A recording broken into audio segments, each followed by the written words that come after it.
मुच्यते। पूर्णस्य पूर्णमादाय पूर्णमेवावशिष्यते। ॐ शान्ति शान्ति शान्तिः। हरिः ओम्। अखण्डमण्डलाकारं व्याप्तं येन चराचरं तत्पदं दर्शितं येन तस्मै श्री गुरवे नमः।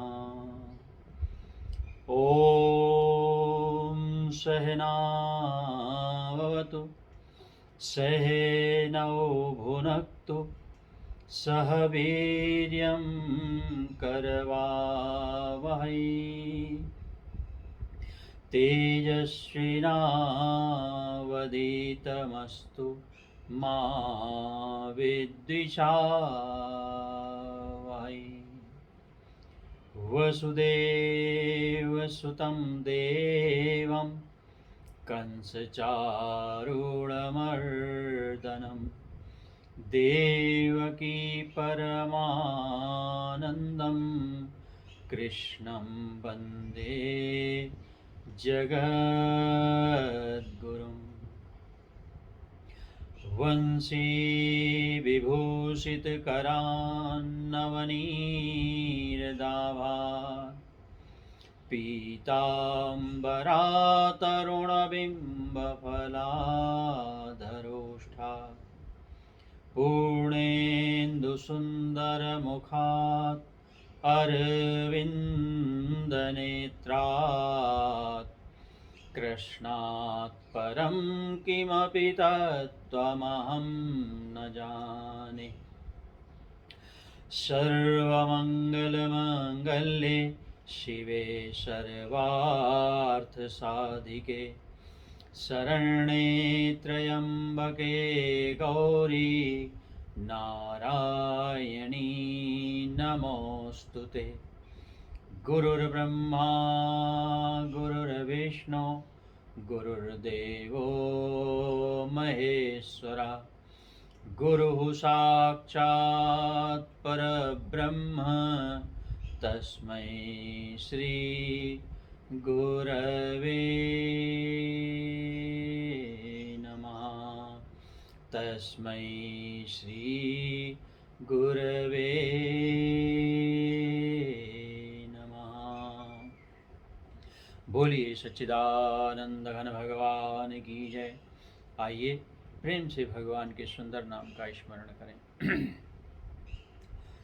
श्रीमन्नारायण नारायण नारायण श्रीमन्नारायण नारायण नारायण भजमन्नारायण नारायण नारायण भजमन्नारायण नारायण नारायण श्रीमन्नारायण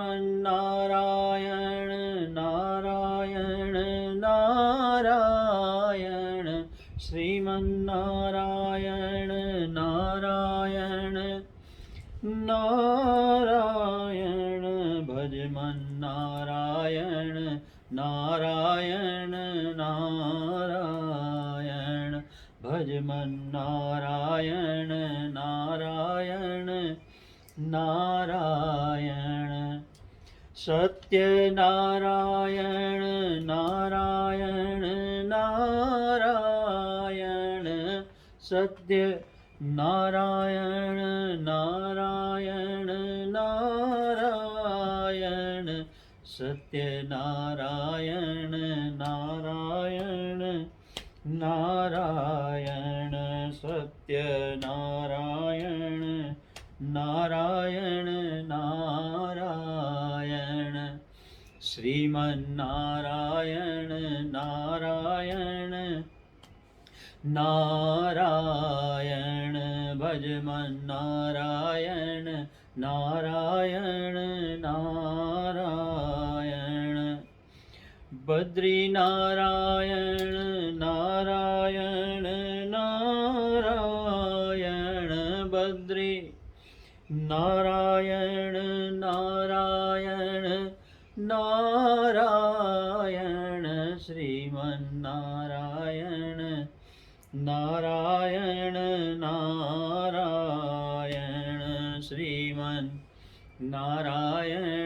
नारायण नारायण। भजमन्नारायण नारायण नारायण। गुरुदेव नारायण नारायण नारायण। गुरुदेव नारायण नारायण नारायण।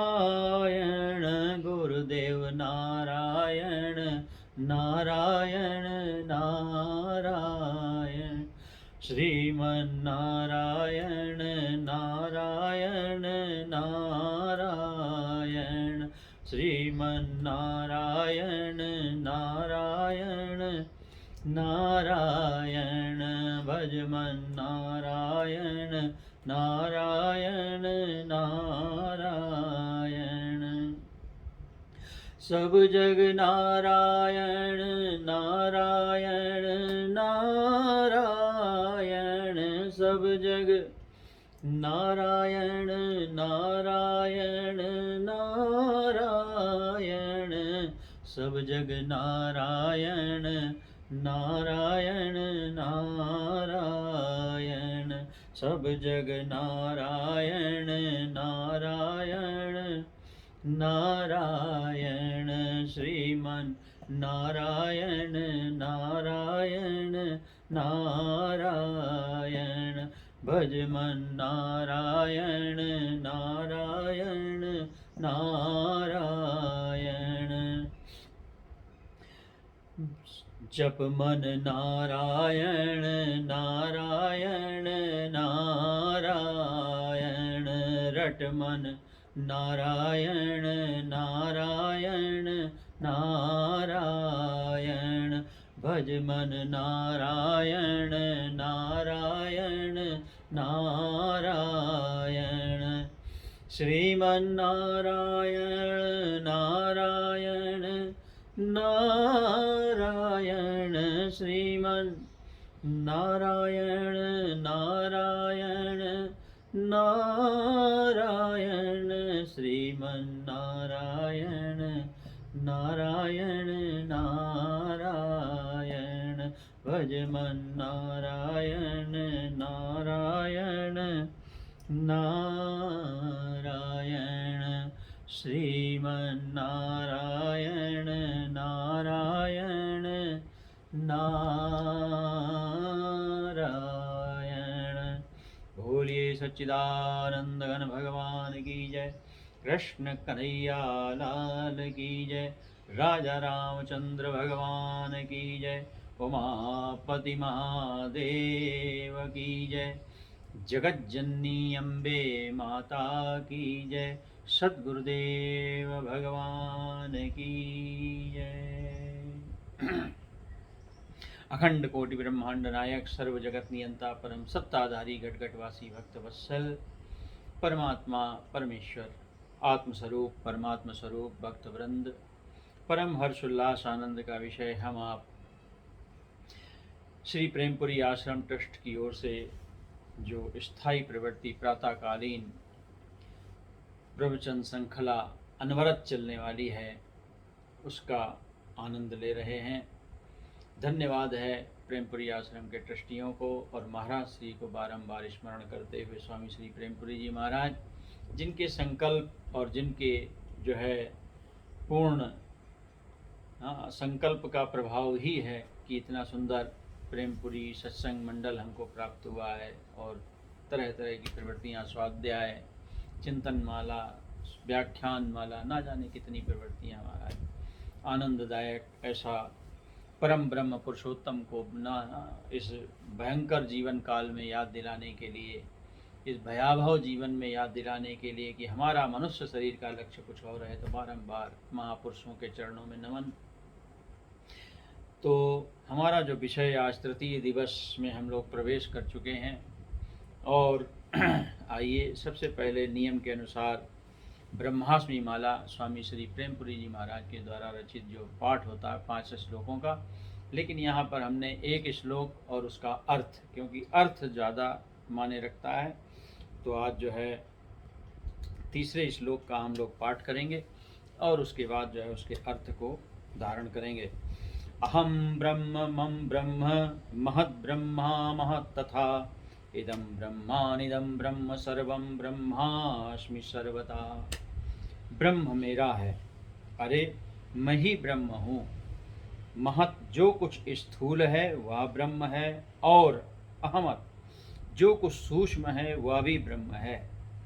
इदम यह वर्तमान में प्रत्यक्ष दिखाई देने वाला कार्य रूप जगत ब्रह्म है, और अनिदम कारण रूप से विद्यमान परोक्ष भी ब्रह्म ही है।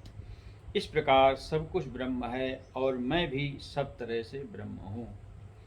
इस प्रकार से महाराज जी का वचन है।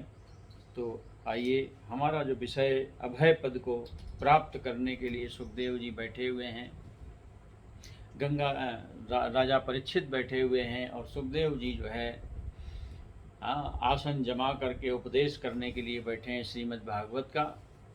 किस प्रकार से द्वापर युग में सुनी हुई अपनी श्रीमद् भागवत के द्वारा भगवान की परम भक्ति को राजा परीक्षित के अंदर जिस प्रकार से दिया, जिसमें तेल भी है, बत्ती भी है, पूर्ण रूप से जलने के लिए तैयार है, लेकिन एक आग लगाने वाला चाहिए, क्योंकि बत्ती ना हो, तेल ना हो, दिया ना हो, अगर ये 3 चीज़ें ना हो तो वहाँ पर प्रकाश संभव नहीं है।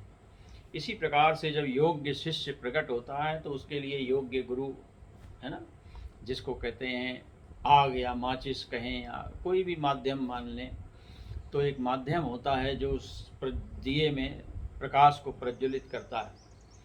तो सुखदेव जी जो है उस प्रकाश को प्रज्वलित, परीक्षित रूपी दिया बिल्कुल तैयार है, बत्ती भी है, तेल भी है, सब कुछ है, और यही उस आमरण अनशन का साक्षात प्रमाण है कि अपनी मृत्यु का इंतजार कर रहे हैं और प्रसन्न होकर कर रहे हैं, कोई दुखी होकर नहीं कर रहे हैं। तो यहाँ पर सुखदेव जी जो हमारा विषय उस अभय पद को सबसे पहला उपदेश ही छिंदांग असंग छिंदात असंग शस्त्रेण स्पृहा देहेनु च ये च तम, जो सबसे बड़ा हमारा कार्य है कि असंग शस्त्रेण दृढ़ेन चित्वा, ये जो दृढ़ मजबूत मैं और ममता की गांठें हमने बांध रखी हैं, हमको जगत से मुंह मोड़ने का मतलब यहाँ यही होता है कि हमको जगत से कोई नफरत नहीं करनी है, या जगत को हमको तुच्छ नहीं समझना है। जो जहाँ है वैसा रहे, आनंदित रहे।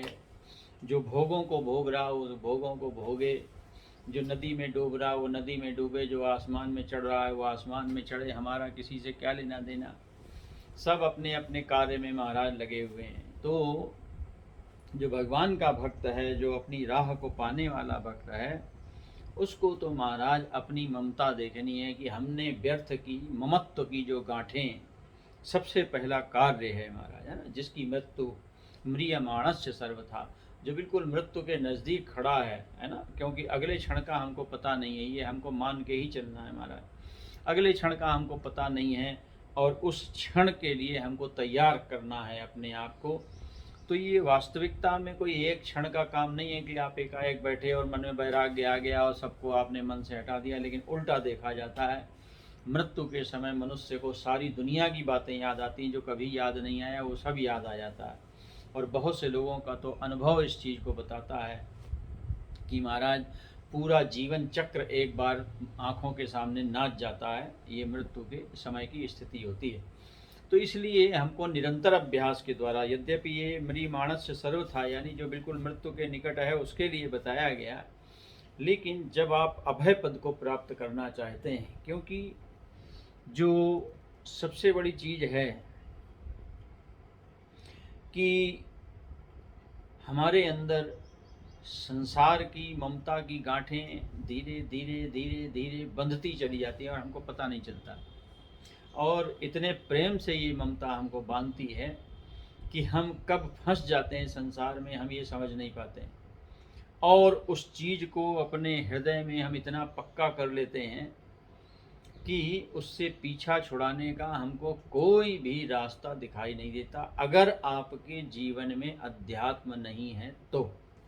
मेन मुख्य जो समस्या है वो ये है। अध्यात्म के अलावा ममत्व से बचने का दूसरा रास्ता है रोना। एक नंबर चिंता करना, दूसरा जो है रोना है। रोते हुए देखे होंगे आप, है ना, रोते हैं, विलाप करते हैं लोग, हाय मैंने उसके संग ये किया, उसने मेरे संग ऐसा किया, मैंने इसके संग ये किया। लेकिन क्या कभी आपने प्रकृति में देखा है कि गाय किसके पास रोने जाती है कि मैंने उसको दूध दिया, उसने मेरे संग क्या किया?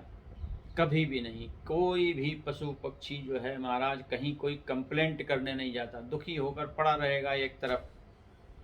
लेकिन ना कुत्ते को आप देखेंगे, ना महाराज आप गाय को देखेंगे।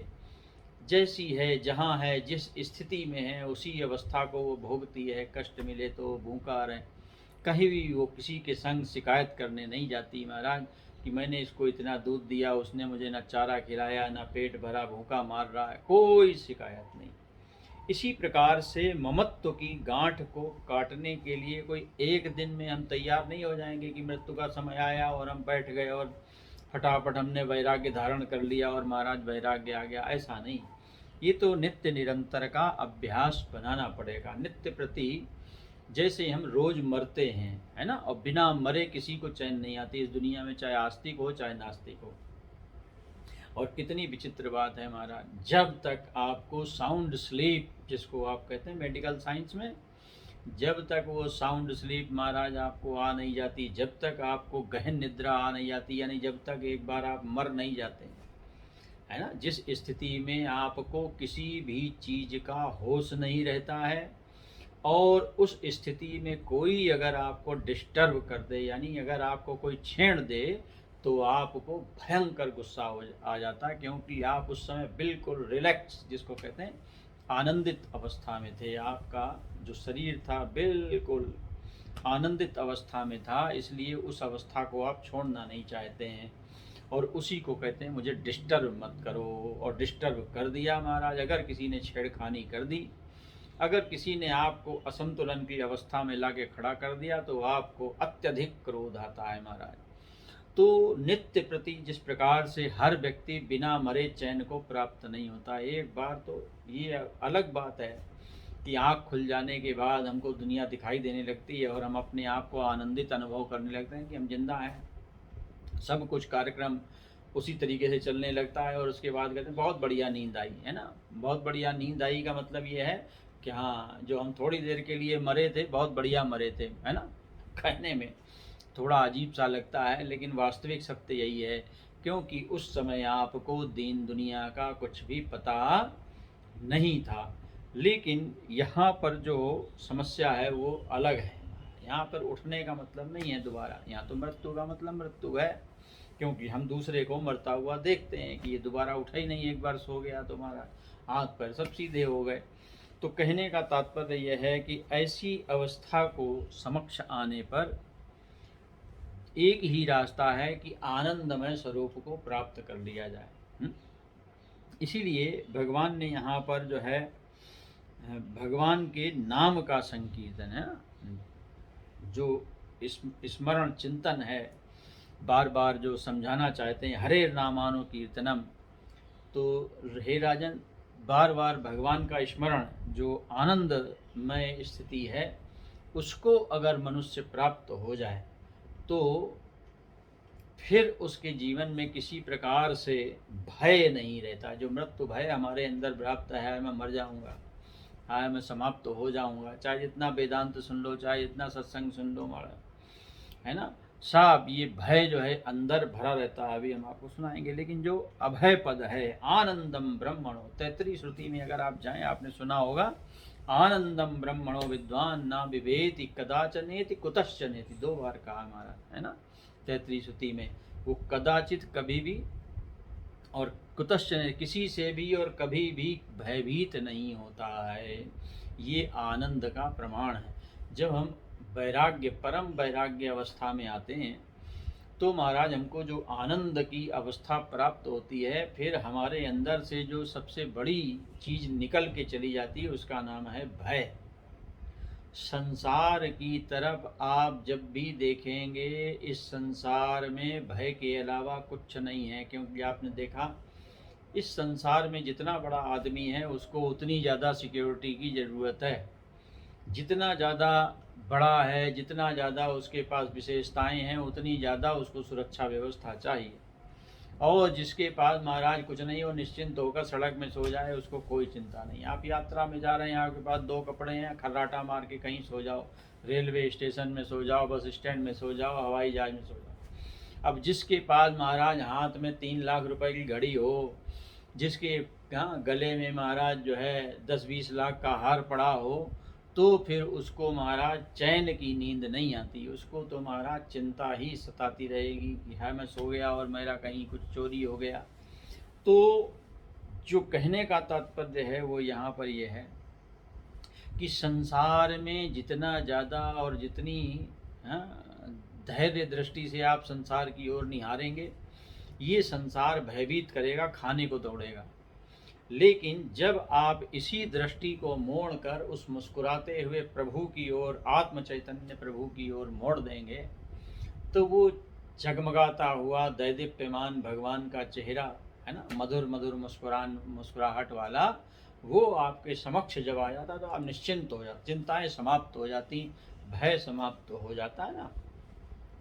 और अगर आप कल्पना कर सकते हैं तो ये कल्पना कीजिए कि हम भगवान की गोद में बैठे हुए हैं, भगवान ने हमको अपने गोद में बैठाया हुआ। या कल्पना करो कैसा आनंदित भगवान विष्णु, भगवान भोलेनाथ, किसी की भी गोद की आप कल्पना कर सकते हैं महाराज। तो जो भी आपके प्रिय भगवान है, अगर उनकी कल्पना करें कि महाराज इस प्रकार से हम उनकी गोद में बच्चों की तरह बैठे हैं, तो कितना आनंददायक। आप बोल रहे हैं निश्चिंत हो गए, कोई भय नहीं, क्योंकि आप सर्वशक्तिमान के हाथ में हैं।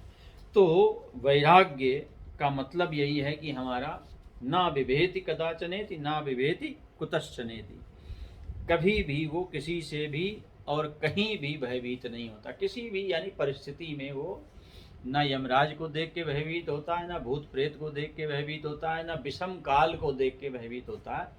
और योग वासिष्ठ तो महाराज यहाँ तक कहता है कि प्रलय को भी देखकर, अभी देख रहे हैं ना, बवंडर, तूफान, भूकंप, ना जाने महाराज कौन कौन सी, रोज वैज्ञानिक, नासा के वैज्ञानिक चिता, एक जो है वो आ रहा है उल्का पिंड आके टकराएगा महाराज धरती से, हो सकता टकरा जाए, भयभीत हैं, टकरा गया तो क्या होगा, क्या हानि होगी। तो कुछ ना कुछ महाराज इस धरती पर भय, संसार में हमेशा कुछ ना कुछ भय युक्त लगा ही हुआ है।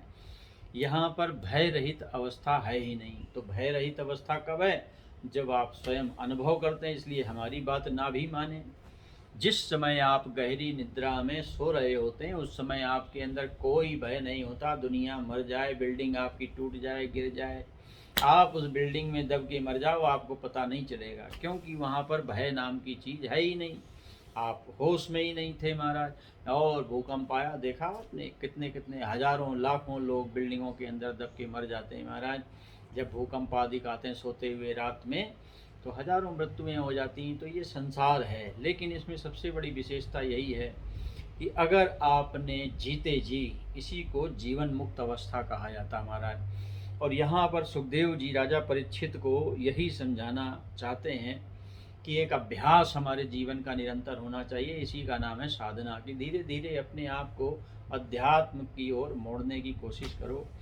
इस संसार में सुख ढूंढने की चेष्टा मत करो, क्योंकि संसार में खिलौने तो बहुत हैं, लेकिन कोई भी खिलौना सुखदायी नहीं है यहाँ पर। हाँ, अगर आप सोचें कि इस खिलौने से आपको कोई शाश्वत, परमानेंट जिसको आप कहते हैं सुख मिलने वाला, तो ये आप भूल जाइए। यहाँ पर किसी भी चीज़ से, चाहे जितना महंगा, चाहे जितना बढ़िया खिलौना, जिसको आप गाड़ी, बंगला, कार, जो भी कहें महाराज, सब कुछ सब आ जाता है उसमें। 1-1 करोड़ रुपए के टीवी आते हैं महाराज। अब अगर उस 1 करोड़ के टीवी के सामने आपको मैं रस्सी बांध के 12 घंटे के लिए बैठा दूं, तो आप बताओ, वो टीवी आपको आनंद देगा या पागल हो जाओगे? 12 घंटे बाद जो बांधेगा ना, उसको महाराज आप गालियां दोगे, अब शब्द कहोगे, मारोगे, अगर बस चलेगा आपका तो है मेरी जान आफत में डाल दी। तो महाराज ये खिलौने बड़े बढ़िया, अहंकार की पूर्ति के लिए तो बहुत बढ़िया है महाराज। 1 करोड़ का टीवी लाए महाराज, बड़े खुश हैं, दुनिया को बता रहे हैं आओ हम आप हमारे यहाँ आओ, हम आपको 1 करोड़ का टीवी दिखाएंगे, कल ही लाए हैं जी, स्पेशल टीवी है जी। अब जरा विचार करके देखो, अगर इतनी बढ़िया चीज़ है वो, तो बैठे रहो उसके सामने 24 घंटे। तो पता चला महाराज कि घंटे 2 घंटे में ही वो 1 करोड़ का टीवी फुस हो गया ना। देखा आपने, दिवाली के पटाखे जैसे होते हैं ना, फुस हो जाते हैं। वैसे ही महाराज ये खिलौने चाहे जितने महंगे हों, सब खाली देखने मात्र को और अहंकार की पूर्ति मात्र को ही सुखदायी हैं, अन्यथा इनमें किसी प्रकार का कोई सुख नहीं है। आपने देखा कि जब बिजली चली जाती है तो सारा घर कैसा अंधकारमय हो जाता है। उसी प्रकार से महाराज इन संसार की चीज़ों में किसी प्रकार का कोई सुख नहीं है, ये सब देखने मात्र का। ये तो आपके जीवन का अपना अनुभव है। तो कहने का तात्पर्य यह है कि हमको अपना जो रास्ता है वो किस तरीके से निकालना, अध्यात्म की ओर, उस शाश्वत की ओर जो कभी घटने बढ़ने वाला नहीं है, जो नित्य निरंतर है और हमेशा है, हमेशा प्रकाशमय है, उसकी बिजली कभी नहीं जाती महाराज, वो कभी फुस नहीं होता, आनंदित रहता। इसी प्रकार से जैसे इतनी आयु हो जाने पर भी आपको अपनी आत्मा से अभी ज्यों का त्यों प्रेम है, आपको अपने आप से ज्यों का त्यों प्रेम है, दुनिया आपके सामने से कुछ की कुछ चली गई, बदल गई, सब दुनिया हिल गई, लेकिन उससे आपको कोई फर्क नहीं पड़ा। तो यहाँ पर सुखदेव जी कहते हैं, तरीका बता रहे हैं कि किस प्रकार से जिसकी मृत्यु बिल्कुल निकट है, शरीर छोड़ने का हमारे यहाँ तरीका है, लेकिन ये बिना अभ्यास के संभव नहीं है ना। कि ऐसा नहीं है कि आप एक ही दिन में इस कार्य के लिए तैयार हो जाएंगे। तो ग्रहात् प्रव्रजितो धीरा पुण्यस्तीर्थ जलाप्लुतः शुचौ विविक्त आसीनो विधिवक्त कल्पितासने। तो यहाँ पर जिस प्रकार से राजा परीक्षित तो महाराज वैसे ही बैठे हुए गंगा जी के किनारे, तो यहाँ पर बता रहे हैं धैर्य के साथ जो है उसको क्या करना चाहिए, घर का परित्याग कर देना चाहिए। अगर आपके अंदर इतनी समझ हो, इतनी कल्पना हो कि महाराज मेरी मृत्यु बिल्कुल मेरे निकट आ गई है, तब ये संभव है, अन्यथा तो महाराज में लगता ही नहीं आदमी को कि मैं कभी मरने वाला हूँ। और फिर उसके बाद जो है उसको पूर्णस्तीर्थ जलाप्लुतः, फिर सुंदर जल से उसको स्नान करना चाहिए। फिर एकांत स्थान में बैठकर शुचौ विविक्त आसीनो, एकांत में बैठकर विविक्त आसीनो, हाँ, फिर उसमें जो है वो बैठ जाए, सुंदर से आसन लगा करके उसमें जो है कुशासन या कोई भी चीज़ बिछा करके, मृगचर्म है आदि जंगल में जो भी उपलब्ध हो उसके ऊपर विराजमान हो जाना चाहिए। शरीर छोड़ने का हमारे यहाँ तरीका है ये, है ना। इतना आपका अपने ऊपर कंट्रोल होना चाहिए कि आपको अपनी आती हुई मृत्यु का भास हो, जैसे राजा परीक्षित को है कि मेरी 7वें दिन मृत्यु होनी है, और किस कारण से होनी, ये कारण भी उनको पता है कि तक्षक रूपी भयंकर जहरीला सर्प आएगा और वो मुझे डसेगा और जिससे मेरी मृत्यु होनी है। तो इस प्रकार से जब मृत्यु का पता चल जाए तो बहुत से लोगों को जो है वो कभी कभी चिकित्सा विज्ञान के द्वारा भी इस चीज़ का आभास करा दिया जाता है ना। डॉक्टर लोग जिसको कहते हैं जवाब दे देते हैं कि बस भाई अब हमारी तरफ से तो छुट्टी है, आगे तो भगवान की मर्जी, महाराज जिए कितना जिएगा ये तो ये जाने, उसका काम जाने। तो कभी कभी इस प्रकार से मृत्यु का सिग्नल मिलता है मेडिकल साइंस की तरफ से भी, और कभी कभी हमारे अंदर से भी आवाज़ उठती है कि हमने जो है काम ख़त्म हो गया। तो उस समय के लिए जो है बहुत से लोगों को ये सुविधा मिलती है, लेकिन बहुत जैसे एक्सीडेंट हुआ, कहीं पर दुर्घटना के अनुसार है, या कहीं पर भी किसी भी रूप में शरीर छोड़ना पड़ जाता है लोगों को, तो वहाँ कुछ नहीं पता चलता। जैसे सैनिक लोग हैं बेचारे बॉर्डर पे लगे हुए हैं, जो जीवित बच गया तो बच गया, जो मर गया सो मर गया, महाराज कुछ पता नहीं है जीवित लौटेंगे या मर के लौटेंगे। तो ऐसा जो अनिश्चित जीवन है तो उसकी बात तो अलग है, लेकिन जहाँ पर मामला बिल्कुल निश्चित हो जाता है, डॉक्टर बिल्कुल पक्का जवाब देते हैं कि बस महीना, 2 महीना या 1 महीना, 15 दिन, 6 महीने, 1 साल, जैसा भी वो समय बताते हैं महाराज, और देखा जाता है कि उतना ही समय हमारे पास होता है। अगर ऐसी सुविधा भगवान की तरफ से आपको प्राप्त हो गई तो फिर महाराज बल्ले बल्ले, क्या कहने हैं आपके महाराज। ऐसा सौभाग्य सबको नहीं मिलता कि हमको मालूम हो कि हमारी मृत्यु होने वाली। तो ये लॉटरी है। मनुष्य शरीर में अगर मृत्यु का पता चल जाए कि हमारी मृत्यु आने वाली महाराज, तो समझ जाओ आपकी लॉटरी खुल गई। कौन सी लॉटरी खुल गई? क्योंकि आप उस समय सब जगह से अपना असंग शस्त्रेण दृढ़ेन चित्ता, उस समय पूरा जोर लगाकर सारी ममता की गांठों को काट के फेंक दो। और जो उसने जीवन दिया है, जिसने हमको संसार के इसने नाटक सुख दुख के दिखाए हैं, उसी की ओर हम अपने आप को मोड़ें, जिसको भगवान ने श्रीमद् भगवद गीता में कहा, ओम इत्येकाक्षर ब्रह्म व्याहरन् माम स्मरन्। तो प्रणव का उच्चारण करते हुए, है ना, प्रणव का चिंतन भी करे और प्रणव का उच्चारण भी करे, क्योंकि हमारे यहाँ ब्रह्माक्षर माना गया है। अभ्यस्येन मनसा शुद्धम त्रिवृत ब्रह्माक्षरम परम मनो यच्छे जित श्वासो ब्रह्म बीज नमस्मिरन्। हाँ, कहते हैं सुखदेव जी कि पवित्र स्थान धैर्य के साथ घर से निकलकर महाराज इस प्रकार से आसन लगा के बैठ जाए, और उसके बाद जो है पवित्र जो त्रिमात्राएं हैं आहू और माँ की, उन तीनों मात्राओं से युक्त जो है प्रणव को मन ही मन उसका त्रिवृत ब्रह्माक्षरम परम, शुद्ध मन से अपने मन को बिल्कुल शुद्ध कर ले। शुद्ध का मतलब संसार की तरफ से सारी वासनाओं को हटाकर एक परमेश्वर में झोंक दो महाराज। और उस प्रणव का ओम इत्येकाक्षर ब्रह्म व्याहरन् माम स्मरन्, मेरा स्मरण परमेश्वर के ब्रह्म रूपी शब्द का जो जाप है, ब्रह्म बीजम, मन ही मन उसका जाप करना प्रारंभ करे। प्राण वायु को अपने वश में कर ले और उसके बाद मन का दमन कर दे। मनो यच्छे जिता श्वासो, मन को और श्वासों को जीत कर जो है एक क्षण के लिए भी प्रणव को ब्रह्म बीजम स्मरण, अब स्मरण नहीं होना चाहिए। यानी प्रणव को ब्रह्म रूपी साक्षात जो है ब्रह्म माना गया, उसका एक क्षण भी स्मरण ना करे, है ना। तो यहाँ पर एक बड़ा सुंदर श्लोक दिया गया है 33 श्रुति में, यदा हे वैष एतस्मिन् उदरम अंतरम कुरुते अथ तस्य भयं भवति तत्तेव भयं विदुषो मनवानस्य तदप्येष श्लोको भवति। कहते हैं जब भी उदरम अंतरम कुरुते, थोड़ी देर के लिए भी आप प्रभु को विस्मरित करके संसार की ओर देखना प्रारंभ करोगे तो महाराज आपके सामने समस्या आ जाएगी गंभीर, यानी भय उत्पन्न हो जाएगा, मृत्यु भय सामने आ जाएगा। इसलिए एक साधारण भय नहीं है, अथ तस्य भयम भवति, उसको भय हो जाता। और किसके लिए?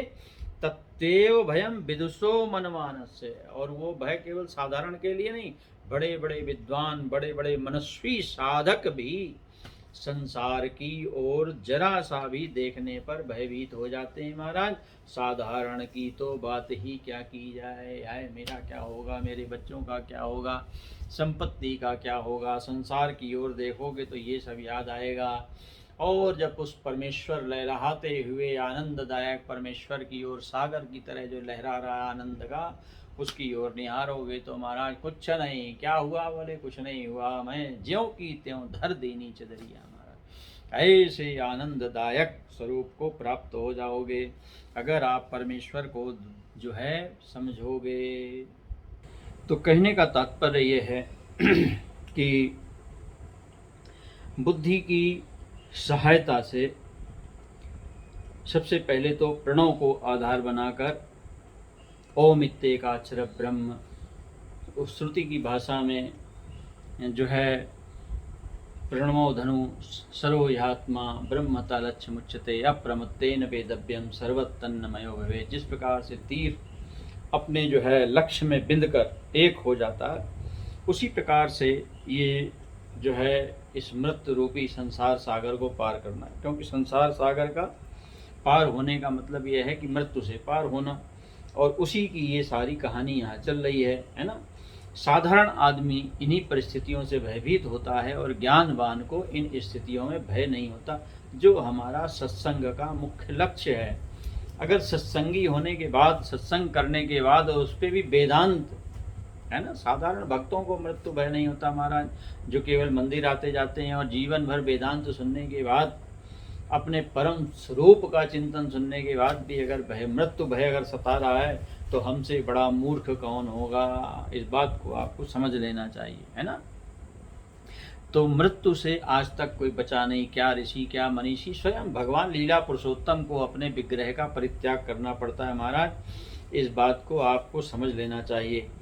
और जो बिल्कुल नए खिलाड़ी हैं, यानी जो पुराने खिलाड़ी हैं, जो बार बार इस संसार में अवतरित होकर आते हैं भगवान और जाते हैं महाराज, उनको कोई फर्क नहीं पड़ता। जब मर्जी आता तब इच्छा स्वरूप धारण करते हैं और जब मर्जी आता तब चले जाते हैं। लेकिन जो साधारण मनुष्य अपनी वासनाओं के द्वारा महाराज गांठ बांध कर यहाँ पर बैठा हुआ है, अपनी जो है अर्जित की हुई चीज़ों को छोड़ना नहीं चाहता है और चीज़ें उसको पकड़ना नहीं चाहती। बड़ा भारी ये नाटक है महाराज इस संसार में। कोई भी चीज़ आपको पकड़ना नहीं चाहती और आप किसी चीज़ को छोड़ना नहीं चाहते, है ना। आपकी गाड़ी कभी आपको कमरे में देखने नहीं आती कि मेरा मालिक है या कोरोना हो गया उसको, है। देखने आती है आपकी गाड़ी, चाहे वो स्कूटर हो, चाहे साइकिल हो, गाड़ी हो, चाहे 4 करोड़ों की महाराज जो है रोल्स रॉयस हो, वो भी आपको बंगले के अंदर देखने नहीं आएगी आप जिंदा हो या मर गए। तो कोई भी सामान हमको नहीं पकड़ता है और हम किसी सामान को छोड़ते नहीं। ये भी एक समस्या बड़ी गंभीर है महाराज। हम बिना डोरी के हर सामान से ऐसे भयंकर बंधे हुए हैं कि सपने में भी वो दिखाई देता है महाराज। और चिंतन में तो बराबर आप सत्संग में बैठे हो तो चिंतन में चलता रहता है, अब ये करना, अब वो करना, अब ये करना, सारी चीज़ें महाराज चिंतन में। हर सामान के संग आप बंधे हैं और कोई भी सामान आपके संग बंधा नहीं है, उसको कोई चिंता नहीं है आपकी, चाहे मरो चाहे जियो। ये खेल इस दुनिया में चल रहा है महाराज। और भगवान उसका राम जरो के बैठ के सबका मुजरा ले, परमेश्वर हमारे इस नाटक कठपुतली के खेल को देख रहा, बंदर के नाच को। तो इसलिए महाराज अपने आप को संभालिए, सत्संग के माध्यम से अपने आप को सचेत कीजिए, क्योंकि सत्संग का मतलब ही है याद दिलाना, आपकी स्मृति वापस आ जाए अर्जुन की तरह। अर्जुन ने यही तो कहा, हाँ हाँ क्या प्राप्त हुआ, बोले मेरी स्मृति वापस आ गई महाराज, हैं। नष्टो मोहा स्मृतिर्लब्धा। तो मोह नष्ट हो जाए, यानी जो व्यामोह हमने पाल रखा है चीज़ों, वस्तुओं, सामान, व्यक्तियों के प्रति, ये ममत्व का जो संसार हमने खड़ा कर रखा है, मैं मेरेपन का, जब तक ये नष्ट नहीं होगा तब तक आपका चित्त भगवान में लगने वाला नहीं है। ये बिल्कुल पक्की बात है महाराज। तो सबसे पहले प्रणव को आधार बनाइए और प्रयाण काले मनसा चलेन, आपका मन स्थिर होना चाहिए। प्रयाण काल के समय भगवान कहते हैं प्रयाण काले मनसा चलेन भक्त्या युक्तो योग बलेन चैव। हाँ, भ्रूर्वो मध्ये प्राणमावेश सम्यक सा तम परम पुरुषमुपैति दिव्यम। कौन मुझे प्राप्त होता है, बोले जिसने महाराज प्रयाण काल के समय अपने मन को स्थिर कर लिया है और परम भक्ति से युक्त होकर, लबालब आनंद के, भक्ति के आनंद के जल से महाराज उसका हृदय जो है बिल्कुल भरा हुआ है, और योग का बल लगा करके महाराज, यानी प्रेम का बल, योग का बल यानी भक्ति का बल, ज्ञान का बल लगा करके उसने अपनी संपूर्ण वासनाओं को बिल्कुल निरस्त कर दिया। क्यों निरस्त हो गई वासनाएं? क्योंकि उसने बारंबार विवेक के द्वारा इस चीज को जान लिया है कि तत्व परमेश्वर में है, संसार की वस्तु पदार्थ यानी क्षणिक चीज़ों में कोई तत्व नहीं है। ये बारंबार जो नित्य का हम लोग सत्संग करते हैं उसका मुख्य कारण यही है कि हम अपने अंदर ये धारणा बना सकें तत्व विवेचन के द्वारा कि तत्व किसमें है, परमेश्वर में है या संसार में है। तो बारंबार सत्संग के द्वारा ये आपकी धारणा बिल्कुल पक्की हो जाएगी, मजबूत हो जाएगी कि संसार में किसी नाते रिश्ते पदार्थ में कोई तत्व नहीं है। और उसका सबसे बड़ा उदाहरण आपका अपना शरीर है महाराज, जो आपका साथ देने को तैयार नहीं है। तो ये शरीर ही जब आपका साथ नहीं दे रहा तो बाकी संसार में आपका साथ कौन देगा? ये बात आपको समझ लेनी चाहिए। किसके माध्यम से? नित्य के सत्संग। ये जो सच्चर्चा है, ये जो बारंबार हम सुंदर सुंदर ग्रंथों के माध्यम से अपने आप को जागृत करने की चेष्टा करते हैं, ये केवल इसीलिए है कि हमारे अंदर योग धारणा पैदा हो जाए। योग धारणा का मतलब ये नहीं होगा आपको विशेष करके कोई योग सत्संग के माध्यम से भगवत प्रेम, भगवान के उस परम सत्ता, भगवान का मतलब कोई साधारण मत समझ लेना। अक्सर वेदांत वाले बड़ी भारी मूर्खता कर देते हैं, है ना। बड़े भारी महाराज निर्गुण निराकार, अपने आप को पता नहीं क्या क्या मान लेते हैं, निर्गुण निराकार के उपासक है जी, हम भगवान भगवान का। हाँ, ऐसा मूर्खतापूर्ण कार्य नहीं करो। उसी का नाम परमेश्वर है, उसी का नाम ब्रह्म है, उसी को भगवान कहते हैं। चाहे ज्ञान के द्वारा कहो, चाहे प्रेम के द्वारा कहो, चाहे भक्ति के द्वारा, सब एक ही चीज़ें हैं, कोई अलग नहीं है महाराज। वही ज्ञान है, वही भक्ति है, वही प्रेम है। इसी का नाम श्रद्धा है। श्रद्धावान लभते ज्ञानम। श्रद्धा मतलब भक्ति, भक्ति का मतलब श्रद्धा है। तो जैसा भक्ति का स्वरूप है वैसा ही महाराज भक्त्या युक्तो योग। जब आप भक्ति करेंगे तब आपके अंदर एक योग बल आएगा, जिस योग बल के द्वारा आप इस संसार को झटक के एक तरफ पार हो जाएंगे महाराज। और तब भ्रूर्वो मध्य प्राणमावे, संपूर्ण आपकी इंद्रियों के प्राण जो बाहर भटक रहे हैं महाराज संसार में जाने के लिए, वो एकत्रित होकर महाराज आपके मूर्धन्य में आ जाएंगे। अब उस समय जो ऐसी धारणा के संग उस परम चैतन्य का चिंतन करते हुए अपने शरीर को छोड़ता है, सातम पुरुष मुपैति दिव्य, मुझको प्राप्त होता है, दिव्यता को प्राप्त होता है। ये चाहे आप इसको मुक्ति कह लो और चाहे सगुण उपासकों की भाषा में आप इसको गोलोक गमन कह लो, साकेत गमन कह लो, सब एक ही बात है, कोई अलग नहीं है, कोई अलग चीज़ नहीं है। ये बात आपको समझ लेनी चाहिए। वही गोलोक है, वही महाराज जो है, हाँ, भगवत धाम कह लो, चाहे उसको परम धाम कह लो, चाहे उसको मुक्ति कह लो, चाहे उसको ब्रह्म गति कह लो, सब एक ही चीज़ है। क्योंकि अंत में वो अगर परम सत्ता के संग जुड़ा हुआ है तो परम सत्ता ही मिलने वाली है। वहाँ कोई महाराज आपको छोटी मोटी चीज़ नहीं मिलेगी। तो सुखदेव जी कहते हैं राजा परीक्षित, सबसे पहले क्या करना चाहिए? नियच्छेद विषयेभ्योच्चात् मनसा बुद्धि सारथि मना कर्म विराक्षिप्तम शुभार्थे धारयेत् धिया। अब आपको सबसे पहले जो है बुद्धि के द्वारा, धारयेत् धिया, बुद्धि की सहायता से, क्योंकि सबसे ज़्यादा बलवान है इंद्रियां और इंद्रियों से बलवान है मन, और मन के ऊपर राज्य करने वाली है बुद्धि। वास्तविकता में माना मन को जाता है, लेकिन बुद्धि ही जब तक ठप्पा नहीं लगाती तब तक आप कोई काम नहीं करते हैं। असली ठप्पा बुद्धि का होता है। तो बुद्धि की सहायता से सबसे पहले जो है क्या करें, अपने मन को समझाए। जैसे बच्चे को समझाया जाता है ना, बेटा पढ़ोगे तो जो है बड़े होकर तुमको बहुत कुछ मिलेगा, अभी छोटे खिलौने फिर तुमको बहुत, तो मन को समझाओ। बुद्धि के द्वारा मन को समझा करके कर्माभिराचिप्तम, इनको जो है इंद्रियों को उनके विषयों के बाजार में जो ये रात दिन भटकती रहती हैं, नेत्र दृश्य जगत में, कान जो है सुंदर सुंदर चीज़ों के सुनने में, नासिका जो है तरह तरह की सुगंधें दुर्गंधियों में, जिह्वा जो है सुंदर सुंदर भोजन, और जो है त्वचा स्पर्श। इस प्रकार से ये इंद्रियों के हजारों लाखों विषय इस संसार में जो कुछ भी आपको दिखाई दे रहा है, ये सब इंद्रियों के विषय ही हैं। यहाँ पर कोई दूसरी चीज़ और है ही नहीं। तो हर इंद्रिय का कोई ना कोई विषय है महाराज, और ये रात दिन हमारी इंद्रियां इन विषयों में भटकती रहती हैं। कभी आपका खाने का मन करता, कभी टीवी देखने का मन करता, कभी घूमने का मन करता। तो इसी प्रकार से ये इंद्रियां आपको तरह तरह के नाटकों में फंसाती रहती 24 घंटे। लेकिन जब आप धारणा युक्त हो जाते हैं, यानी आपकी बुद्धि परमात्म विषयक हो जाती है, तब फिर आपके अंदर का ये भटकाव चला जाता है। और यहाँ पर यही भगवान सुखदेव जी जो है राजा परीक्षित को समझाना चाहते हैं। अपने बुद्धि को सारथी बना करके, बुद्धि सारथी, बुद्धि की सहायता से, बुद्धि को सारथी बना करके सबसे पहले मन को उसके विषयों से हटाने की क्या करो, हाँ, चेष्टा करो महाराज।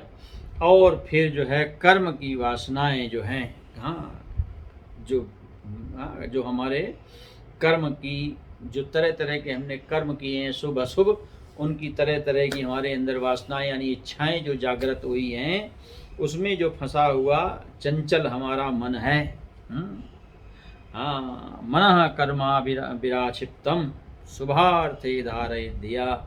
तो महाराज ये जो फंसा हुआ मन है, सबसे पहले तो नियच्छेद विषयेभ्यो मनसा, मन को महाराज इंद्रियों के विषयों से हटाए।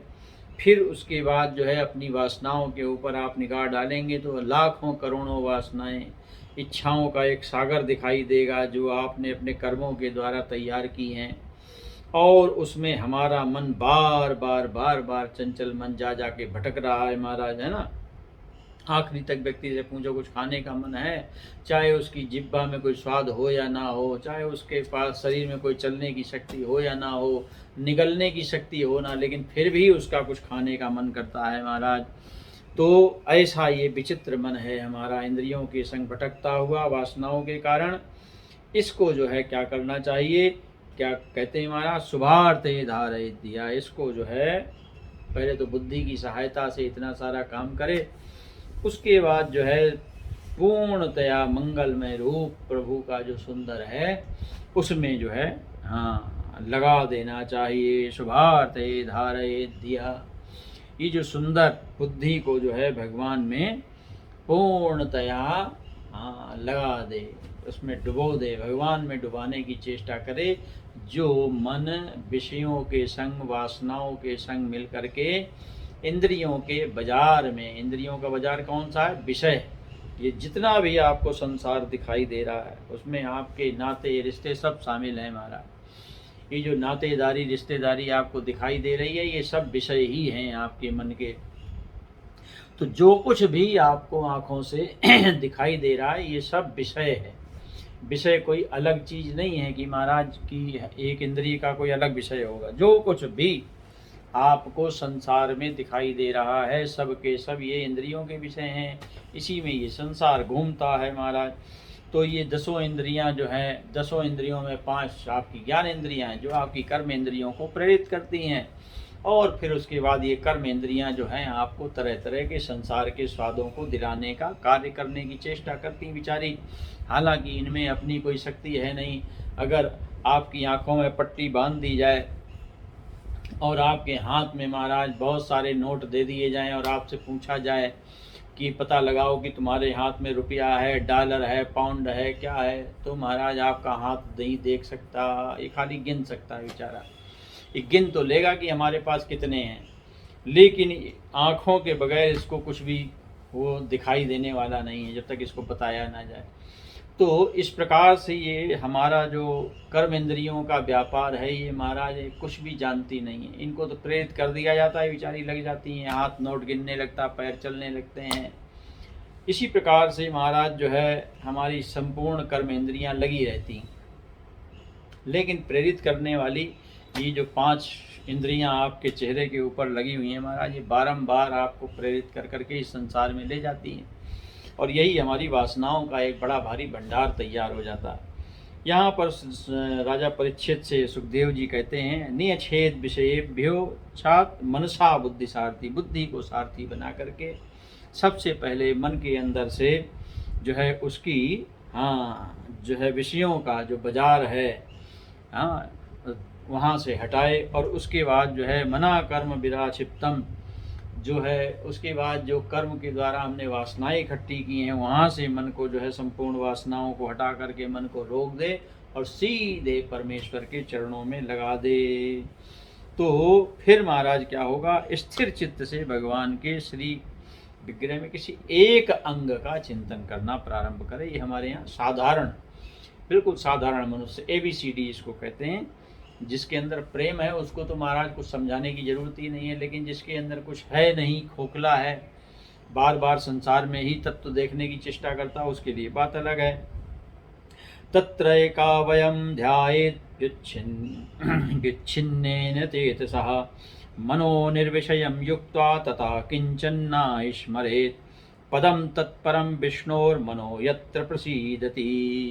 देखो क्या कहते हैं महाराज, कहते हैं जब भगवान का कोई एक अंग, सुंदर मुखमंडल ले लो, चरण ले लो, हस्त ले लो, कुछ भी ले लो महाराज, हृदय का चिंतन, किसी भी एक अवयव का, भगवान का सुंदर जो श्री विग्रह, यही हमारे यहाँ सगुण उपासना की विशेषता है महाराज, है ना।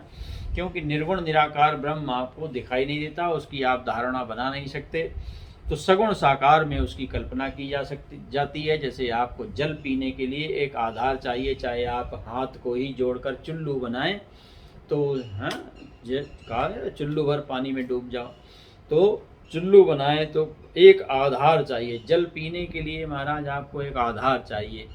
इसी प्रकार से भोजन करने के लिए आप भोजन कहाँ रखेंगे, तो उसके लिए एक आधार चाहिए। इसी प्रकार से उस परम ब्रह्म का आधार सगुण साकार विग्रह है। भगवान की जितने चित्र मूर्तियां हैं सब अलग रूप रंग की हैं, कोई एक तरीके की नहीं है। तो इसका मतलब क्या है, सीधा सा मतलब है ये सब केवल धारणा के लिए हैं। तो यहाँ पर सुखदेव जी कहते हैं किसी भी एक सुंदर अंग का ध्यान करते करते महाराज क्या करना चाहिए, हाँ, संपूर्ण अपनी जो है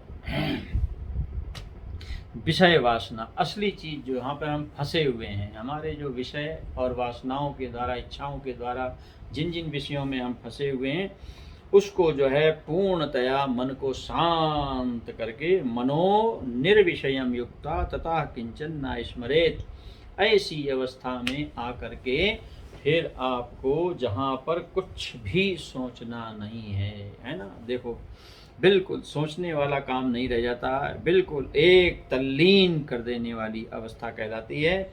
पदम तत्परम विष्णोर मनो यत प्रसीदति, जहाँ जा कर के मन जो है हाँ भगवत प्रेम के आनंद से भर जाता है महाराज, जहाँ पर संसार भूल जाए और केवल परम भगवान चैतन्य का स्वरूप ही, उसके चरण ही, या उसका हृदय, उसके हाथ, उसका चेहरा, जो भी आपको अवयव अच्छा लगे, पूर्णतया जहाँ पर एक भी वासना, जिसको हम लोग निर्विकल्प अवस्था कहते हैं, जिसको शांत अवस्था कहते हैं, अपने आप को पूर्णतया उस अवस्था में लाने की चेष्टा करना। ऐसी अवस्था महाराज एकाएक नहीं आएगी, उसके लिए आपको निरंतर अभ्यास, भगवान ने कहा ना अभ्यासेन तो कौन्तेय वैराग्येन चाग्रह्यते, यही सारा खेल है महाराज, अभ्यास और वैराग्य का। क्योंकि जब तक आपका अभ्यास नहीं होगा, जब तक आपके अंदर वैराग्य नहीं होगा, है ना, वैराग्य का मतलब ही यही है, जहाँ पर सारी, इसीलिए संसार के संग खेलो और भगवान के संग गंभीर रहो। तो हम करते हैं उल्टा, हम संसार के संग तो हो जाते हैं गंभीर और भगवान के संग करते हैं नाटक। जब मर्जी आया सत्संग कर लिया, जब मर्जी आया पूजा कर ली, तो भगवान के संग तो हम खिलवाड़ करते हैं। जब वहाँ पर खाली समय हो तो भगवान का, और बिजी समय किसके लिए, संसार के लिए। तो मिलेगा क्या, संसार, और संसार क्या है, खोखला बांस। इस संसार में कोई तत्व नहीं है महाराज। अगर इसमें तत्व होता तो एक भी डॉक्टर कोरोना से मरता नहीं महाराज। इतनी डिग्रियां बटोरी उसने, लाखों रुपया खर्च किया और लाखों रुपया उसी डॉक्टरी से कमाया, लेकिन एक साधारण आदमी की तरह मर करके इस दुनिया से विदा हो गया, सीधा होकर के महाराज। एक भी डिग्री उसके काम नहीं आई, एक भी पैसा खर्च किया हुआ या कमाया हुआ उसके काम नहीं आया महाराज। हजारों हजार डॉक्टर सारी दुनिया में महाराज मर गए केवल इस बीमारी से। तो ये जो हमने इस संसार में बड़ी गंभीरता से अपने आप को जमा रखा है ना, कि वाह पता नहीं क्या मिल जाएगा, क्या लड्डू मिल जाएंगे महाराज, है ना, कुछ नहीं है, कोई तत्व नहीं है। इसलिए इस संसार में गंभीर नहीं होना है महाराज, गंभीर होना है हमको परमात्मा में, और इस संसार को खेलना है। तो हम करते क्या हैं, हम भगवान के संग तो करते हैं खिलवाड़। खाली समय भगवान का, फुर्सत का समय भगवान का, मजाक का समय भगवान का, तमाशा भगवान का। तो भगवान तमाशा नहीं है महाराज, भगवान बड़ी गंभीर परमेश्वर चिंतन का विषय है और परम चिंतन का विषय है। जब इस प्रकार से महाराज अपना संपूर्ण वासनाओं का स्वरूप आप परित्याग कर देंगे, तो महाराज आपको परमानंद स्वरूप परमेश्वर का जो है विष्णोर मनो यत्र प्रसीदति, परम प्रसन्नता से भरा हुआ भगवान का सुंदर स्वरूप आपके मन में उभर कर सामने आ जाएगा, जो इस मनुष्य शरीर का लक्ष्य है। ये हमारी धारणा हमेशा बनी रहनी चाहिए, हमेशा उस परम प्रसन्न परमात्मा का चिंतन हमको होते रहना चाहिए। सुखदेव जी कहते हैं कि यद्यपि मैं ऐसा कह तो रहा हूँ, लेकिन समस्या ये है राजन कि ये बात तुमको इतनी आसानी से समझ में नहीं आएगी। क्यों? बोले महाराज इस रोड में, इस सड़क में स्पीड ब्रेकर भी हैं। बोले हैं? हाँ, भगवान ने जो है इसमें 3 स्पीड ब्रेकर बनाए हैं। एक का नाम है सत्व, दूसरे का नाम है रज, तीसरे का नाम है तम। सत्व, रज और तम के 3 स्पीड ब्रेकर हैं। तो अध्यात्म के लिए जो सहायक स्पीड ब्रेकर है उसका नाम है सत्व यानी सत्य, और जो रजतम है ये तो महाराज हमारे लिए खतरनाक है, अध्यात्म के लिए जो है क्या है ये। हाँ, इसलिए बड़ा सावधानी से महाराज बोले जब आप चिंतन करने बैठते हैं तो फिर आपका मन लगता नहीं है महाराज। तो क्यों नहीं लगता, इसका उत्तर यहाँ पर दिया, जैसे भगवान ने गीता में उत्तर दिया ना तो उसी प्रकार से यहाँ पर भी सुखदेव जी ने राजा परीक्षित को उत्तर दिया है कि जब आप भगवान का चिंतन, उस असीम आनंद का चिंतन करने बैठेंगे, रजस्तमोभ्यामाक्षिप्तं विमूढ़ं मन आत्मना यच्छेधारणया धीरो हन्ति या तत्कृतं बलम्।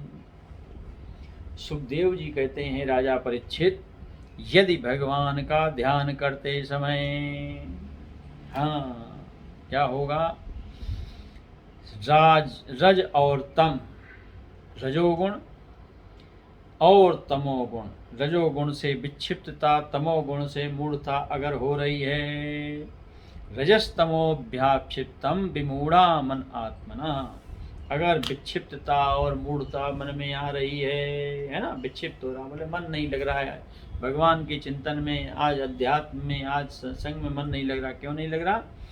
क्योंकि महाराज जो है हमने धारणा हमारी पुष्ट नहीं है।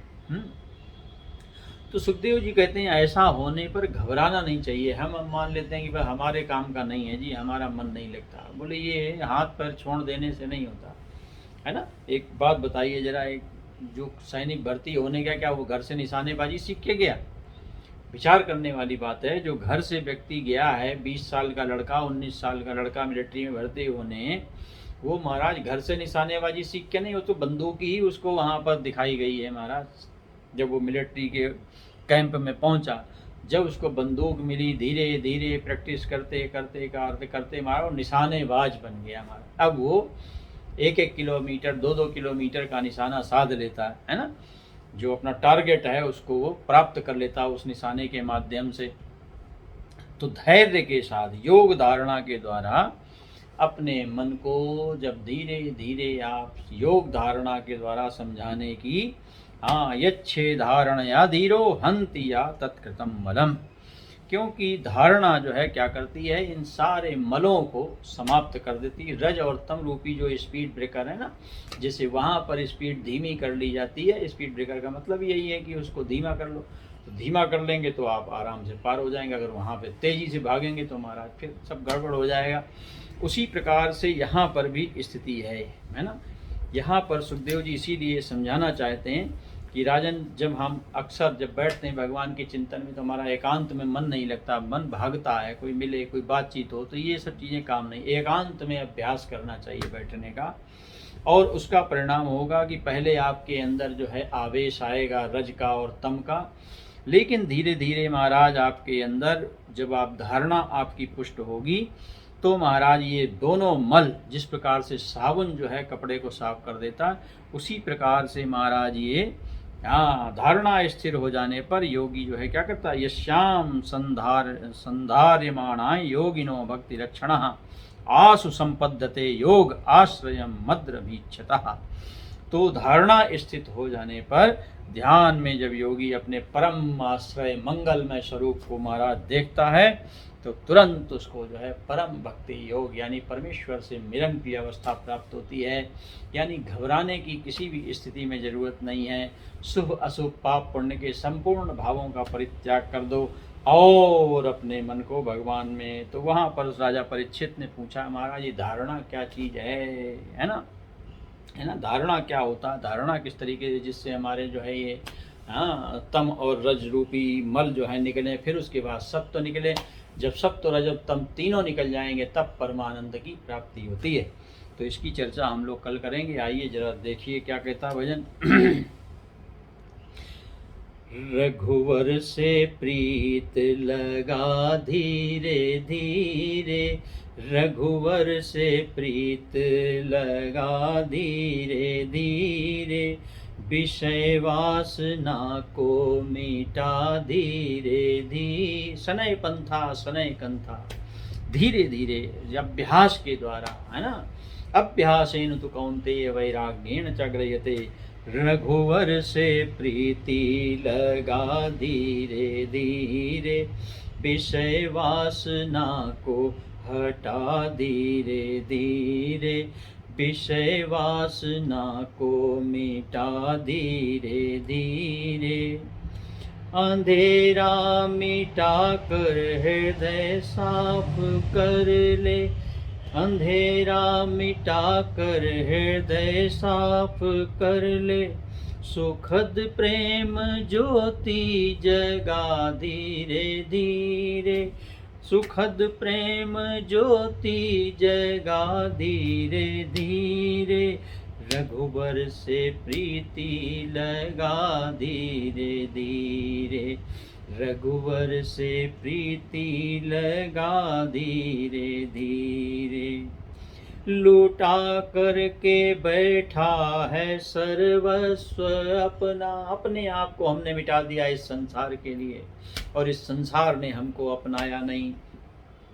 लूटा करके बैठा है सर्वस्व अपना, तुझे तो जगत ने ठगा धीरे धीरे, तुझे तो जगत ने ठगा धीरे धीरे। सब कुछ लुट गया, हमको पता नहीं चला, और अंत में जब वृद्धावस्था में सारी दुनिया ने हमारा साथ छोड़ दिया और हमको पागल घोषित कर दिया, कोई सहारा नहीं नजर आया, तो हम भगवान से बोले महाराज हमारी, भगवान को भी जब तुम भूल गए तो भगवान तुम्हारी कहाँ से रक्षा करें।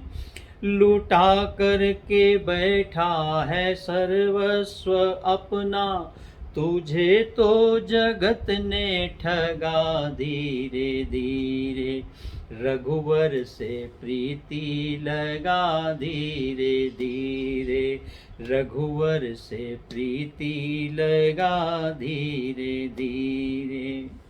हरि चरणों में मन को लगा ले, हरि चरणों में मन को लगा ले, प्रेम निधि में जम कर नहा ले, प्रेम निधि में जम कर नहा ले, नाम का रंग चढ़ा धीरे धीरे, नाम का रंग चढ़ा धीरे धीरे, रघुवर से प्रीति लगा धीरे धीरे, रघुवर से प्रीति लगा धीरे धीरे, विषय वासना को मिटा धीरे धीरे, विषय वासना को मिटा धीरे धीरे।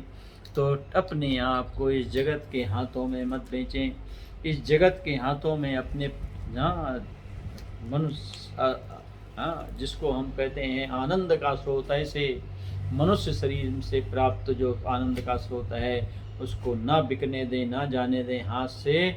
इसलिए सत्संग के माध्यम से अपने आप को रात दिन समझाने की चेष्टा करें। सुखदेव जी ने किस प्रकार से धारणा के विषय में चर्चा की है, इसकी चर्चा हम लोग कल करेंगे। बोलिए सच्चिदानंद घन भगवान की जय। सर्वे भवन्तु सुखिनः, सर्वे सन्तु निरामया, सर्वे भद्राणि पश्यन्तु, मा कश्चित् दुःखभाग् भवेत्। ओम शांति शांति शांति।